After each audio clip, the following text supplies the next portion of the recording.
மதுரை ஒரு நாள் ட்ராவலுங்க. மதுரைக்கு போயிருந்தோம். மதுரையில் வந்து மதுரை மீனாட்சி அம்மன் கோயில் பார்த்துட்டு அதுக்கப்புறமா திருமலை நாயக்கர் அரண்மனைக்கு போயிருந்தாங்க. அரண்மனை வந்து பெரியவங்களுக்கு வந்து 10 ரூபா வாங்குறாங்க, சின்னவங்களுக்கு 5 ரூபா, ஃபாரின்ஸ்னருக்கு வந்து 50 ரூபா வாங்குறாங்க.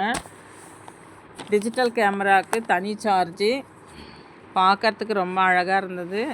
பிள்ளைங்கள்லாம் நல்லா விரும்பி பார்த்தாங்க. ஒரு தூணும் ரொம்ப அழகாக இருந்துச்சு. மேலே பெயிண்டிங்லாம் சூப்பராக இருந்துச்சுங்க. நீங்கள் போனீங்கன்னா மறக்காமல் 9 மணிலேருந்து மாலை 5 மணி வரைக்கும் தாங்க. அதுக்கப்புறமா மூடிடுவாங்க. அதுக்குள்ளே போய் பார்க்கலாம், இல்லைன்னா பார்க்க முடியாது, மூடிடுவாங்க. பாவம் நாங்கள் போனப்போ நிறைய பேர் பார்க்கவே இல்லை. நாங்களும் டைமுக்கு தான் போனோம், அதனால் பார்த்துட்டு வந்துட்டோம். அதுக்கப்புறம் போனவங்களாம் பார்க்கவே இல்லை, திரும்பி வந்துட்டாங்க. ரொம்ப அழகாக இருந்துச்சுங்க சுற்றி பார்க்குறதுக்கு. மேலே பெயிண்டிங்கு, இந்த ரவுண்ட்ஸ்லாம் பாருங்கள் எவ்வளோ அழகாக பூ மாதிரி பண்ணியிருக்காங்க. சூப்பராக இருந்துச்சு.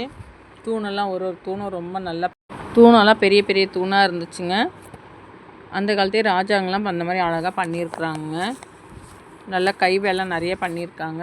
பார்க்கறதுக்கு நல்லா சூப்பராக இருந்துச்சு. ரொம்ப அழகாகவும் இருந்தது. குழந்தைங்களாம் ரொம்ப விரும்பி பார்த்தாங்க. ரொம்ப சந்தோஷமாக இருந்துச்சு பிள்ளைங்களுக்கு. நீங்களும் போனீங்கன்னா மறக்காமல் இந்த இதுவை பாருங்கள், அரண்மனையை பாருங்கள் எவ்வளோ அழகாக பண்ணியிருக்காங்க.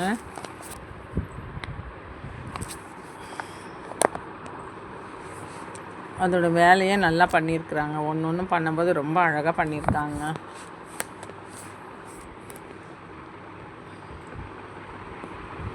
எவ்வளோ சூப்பராக இருக்குது பாருங்கள்.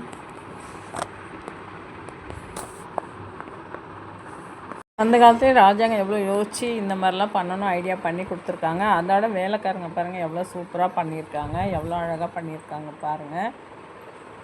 அந்த காலத்துலேயும் எவ்வளோ சூப்பராக பண்ணியிருக்காங்க. இந்த மண்டபம்லாம் பாருங்கள் எவ்வளோ அழகாக இருக்குது. அந்த கால் தூணெல்லாம் ஒரு தூணும் நல்லா கனகனமாக இருந்துச்சுங்க. மேலே பெயிண்டிங் அதோட சூப்பராக பண்ணி வச்சுருந்தாங்க. பார்க்கறதுக்கு ரொம்ப அழகாக இருந்துச்சு.